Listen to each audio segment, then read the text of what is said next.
Muy buenos días a todos nuestros televidentes que hoy nos sintonizan en Sari News. El día de hoy vamos a tratar el tema de identidad y redes sociales. Para ello vamos a traer a 4 expertos en el tema, el primer experto nos va a hablar sobre la noción del sujeto que se narra en las redes sociales. Claro que sí, muy buenos días a todos los telenoticieros que a esta hora nos están sintonizando a través de sus dispositivos móviles o algún televisor. Para ello vamos a empezar con lo que ha sido el paso de la tecnología según la Comisión Reguladora de Comunicaciones. Entonces, ella nos dice que la tecnología constituye un campo que ha estado en permanente evolución durante los últimos años. Su prestigio se ha afianzado con Internet. Esta red es considerada uno de los mayores desarrollos en el mundo, superando incluso otras creaciones como la telefonía, la radio y la televisión. Además, el Internet empezó como un medio de comunicación entre los militares. Posteriormente se utilizó en los sistemas de las universidades y en la actualidad se ha popularizado tanto que se usa cotidianamente para cualquier actividad.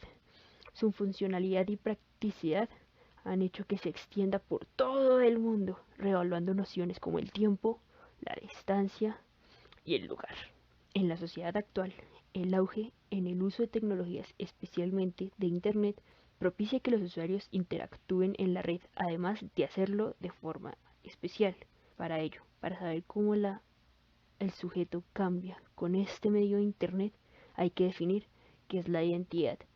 Y la identidad no es algo estático, sino es dinámico. Se construye constantemente y se deja construir con el otro.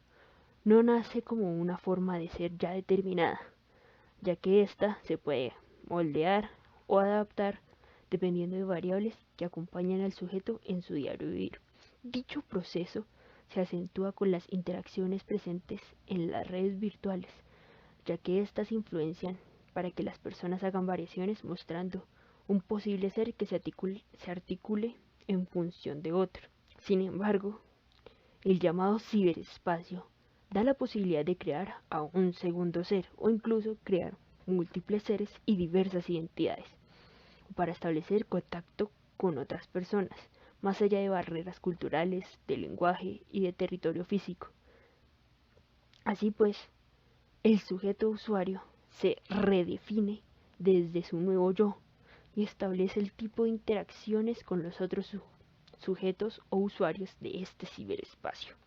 Para ello, se tienen en cuenta entonces un ser bidimensional, es decir, que está el ser que se encuentra en la dimensión no virtual y el otro que se encuentra en una realidad o en una dimensión virtual. Entonces, para ello, el sujeto que está en la dimensión no virtual es un sujeto como el resultado de sus experiencias, vivencias y dimensiones. En el cambio, el de la era virtual es un producto consciente de sí mismo. El no virtual no decide qué rasgos lo definen o lo identifican ante otros. El virtual posee control sobre sus rasgos y sus elementos que lo identifican ante los otros. Es decir, yo en la edad no virtual o en la era no virtual, yo soy una persona que mide 1,60, pelo castaño, ojos cafés, de una contextura moderada y que me apasiona, por ejemplo, la natación. El ser virtual puede decir que es pelirrojo, ojiazul, mide 1,90 y es el mejor jugador de la NBA, ya que no necesariamente y puede alterar todos sus rasgos o condiciones mediante el buen uso de la tecnología. El ser no virtual es verificable y el ser virtual es difícil, mas no imposible de verificar. ¿Por qué? Porque uno nunca sabe con quién está hablando a través de la pantalla o de la red o de esa virtualidad. Pueden decirte que es una niña haciéndose pasar o en verdad es un adulto mayor. Pueden decirte que están viviendo en Canadá cuando realmente puede ser tu vecino de al lado. Pueden decirte que es una mujer cuando realmente puede ser un hombre.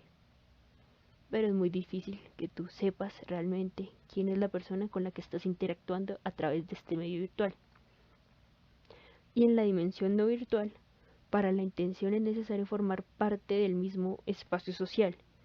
Es decir, yo no interactúo con cualquier persona, yo interactúo con los de mi mismo círculo, ya sea mi familia, mis amistades del colegio, universidad, trabajo. En cambio, en la dimensión virtual, no requiere ser parte del mismo espacio social para la interacción. Yo puedo llegar un día y meterme a Facebook y empezar a buscar personas con el nombre de Ricardo. Y empiezo a charlar con un Ricardo que no necesariamente comparte mi mismo espacio, no estudia lo mismo que yo, no trabaja en mi mismo entorno o ciudad. Sí, y ahí empieza a establecerse. También pasa con los videojuegos. Todos jugamos, no sé, ahorita el juego que está de moda, Fortnite. Y ahí establecemos interacciones con personas que están en diferentes partes del mundo, ya sea Japón, Rusia, Italia. Y digamos, la única característica que tendríamos en cuenta o que la única razón que nos une es este juego.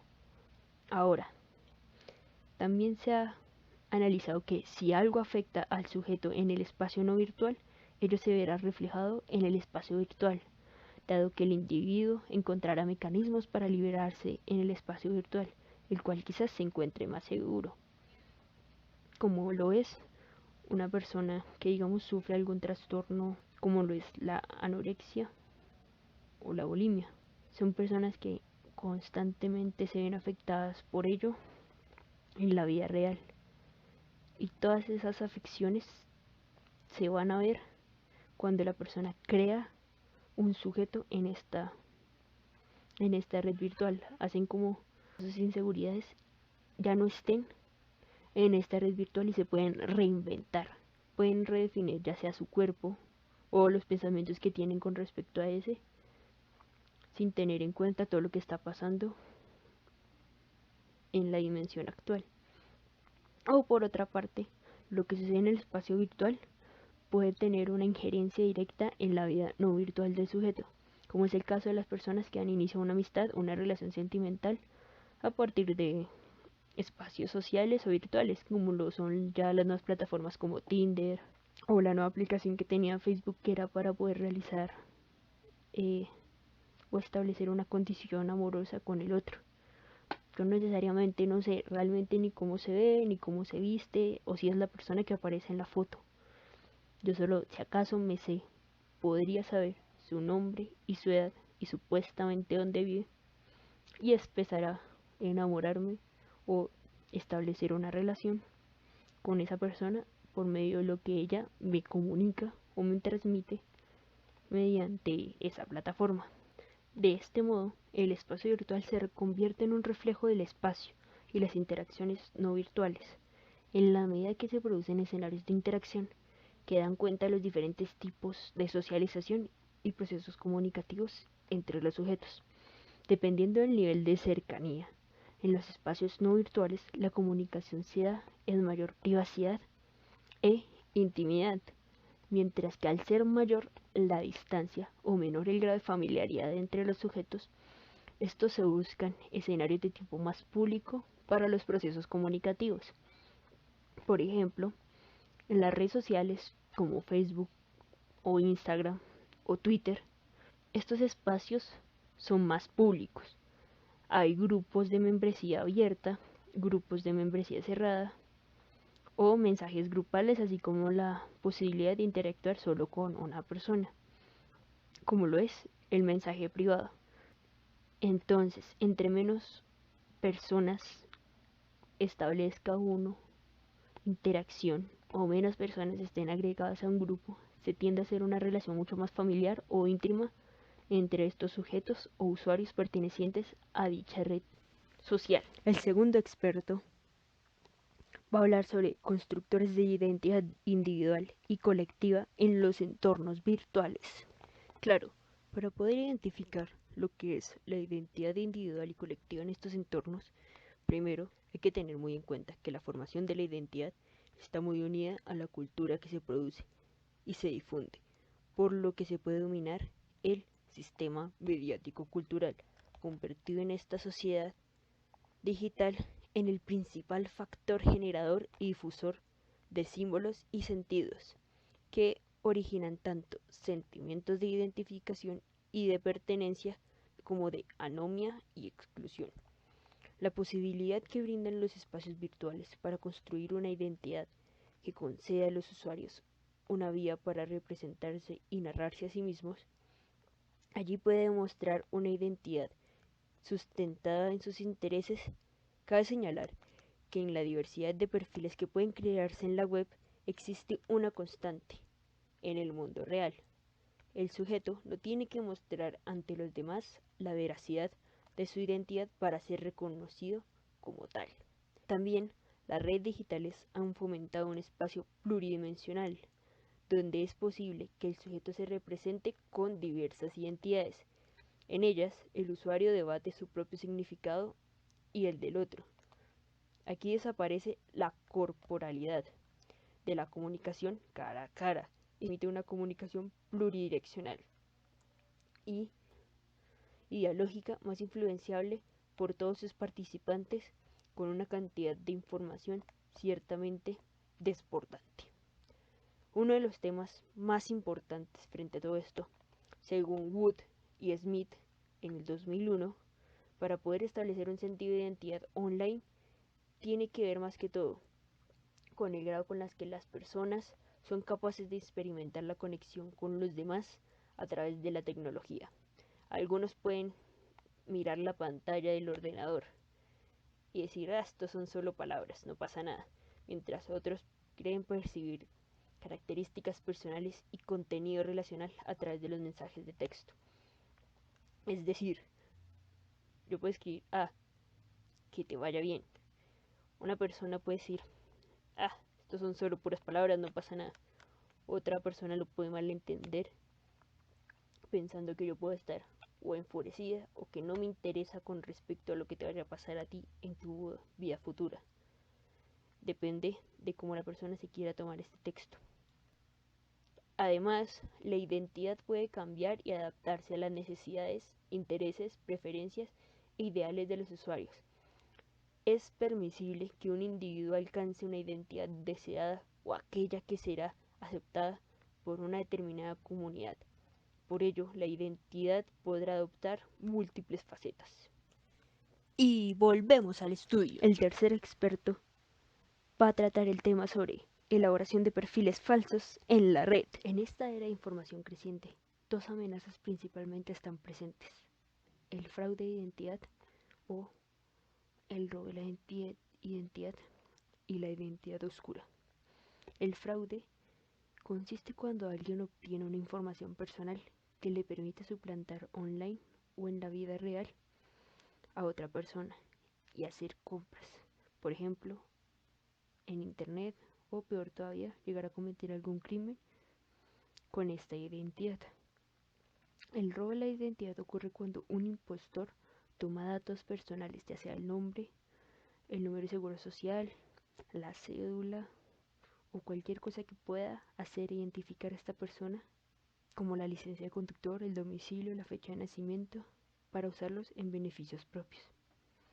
Con los datos de estas personas pueden solicitar el número de servicio telefónico, tarjetas de crédito, préstamos, comprar mercancías, alquilar coches o apartamentos, o incluso usar su identidad para obtener un empleo.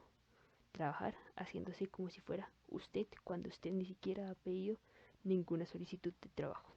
Y en cambio está también lo otro, que son las identidades oscuras. Son páginas web que se elaboran para atacar la reputación de una persona, empresa o bien para otra página web. No se debería aceptar ningún mensaje que no esté avalado por un argumento crítico o realmente fundado. Pero ¿qué pasa? La identidad es un concepto muy amplio, debido a que es algo negociable en función de diversas circunstancias y motivaciones. Sin embargo, no solo se habla de una adecuación de la identidad a las diversas situaciones, sino incluso de la posibilidad de modificarla o falsearla mezclando componentes reales e imaginarios. ¿A qué me refiero con todo esto? La elaboración de perfiles falsos en la red no es solo viene siendo algo malo en este espacio virtual, sino que presenta la oportunidad de establecer unas relaciones desvinculadas de este espacio real y pues llegan a acarrear una serie de consecuencias. El propio ciberespacio propicia formas identitarias en las que no les interesa saber el grado de veracidad de la información, puesto que lo que importa es el efecto de la actuación en el conjunto de intereses que tiene en lugar de dicha red. ¿Qué pasa con estos perfiles falsos?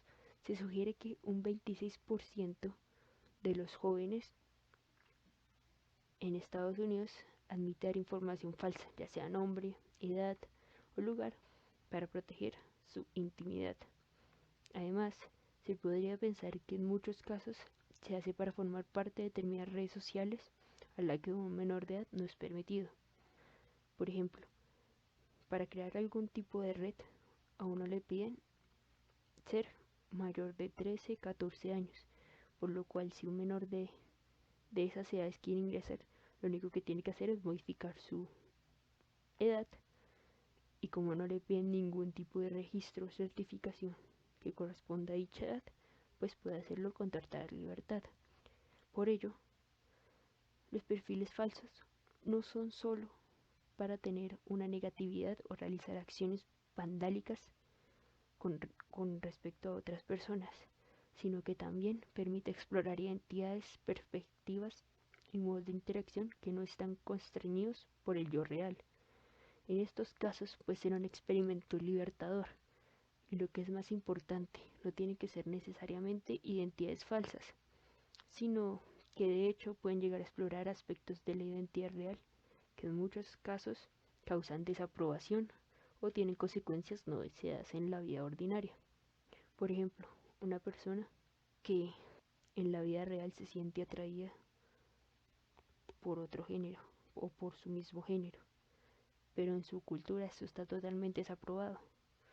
Sin embargo, a la creación de este perfil o esta identidad en la red social puede expresarse libremente sin el temor de ser juzgado, ya que no tienen el conocimiento de quién es esta persona realmente y, y puede haber una gran población que lo aprueba y que va a estar con él apoyándolo.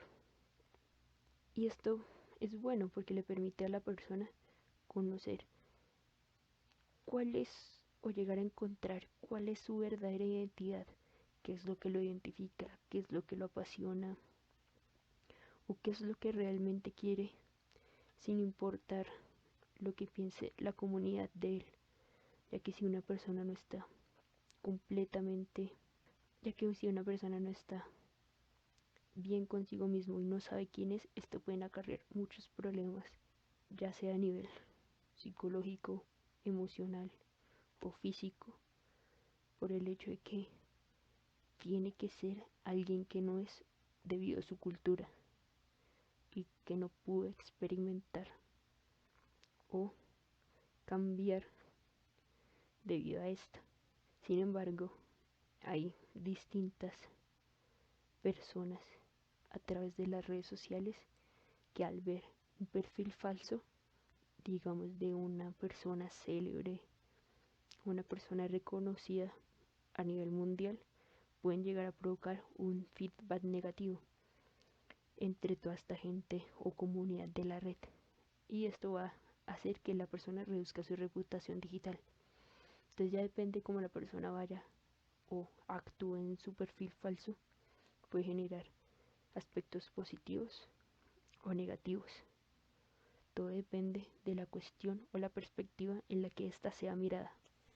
Y volvemos al estudio. Y el cuarto experto va a hablar sobre la interacción social en los ambientes virtuales. Muchas gracias por esta maravillosa oportunidad. Entonces, La sociedad, red por naturaleza, es una sociedad global. Los límites y las fronteras son relativos en ella. El motor de esta sociedad global es el informacionalismo, como expresión máxima de la interacción humana. Esta interacción se basa principalmente en el intercambio de información, pero también en el intercambio de experiencias. Esta interacción-intercambio, conjugada con la cultura de consumo que le impone la sociedad actual, puede crear una dependencia, y el almacenaje y su manejo se vuelven parte integral de las dinámicas de interacción. Aquel que tenga acceso a más información y de manera rápida será el que dicte las reglas de esta interacción. Pareciera que no es importante el tipo de información que se tiene o se maneja, sino su cantidad y la velocidad a la que se maneja dicha información. Por otra parte, también se presentan procesos de acumulación de información y de experiencias que parecen ser impulsados por el afán de un coleccionista, al que no le importa la particularidad de cada uno de los elementos de colección, sino ser el primero en tenerlos todos, solo por el afán de acumularlos. Todo esto puede ser explicado a través de esta trilogía, que es tecnología, información y conocimiento.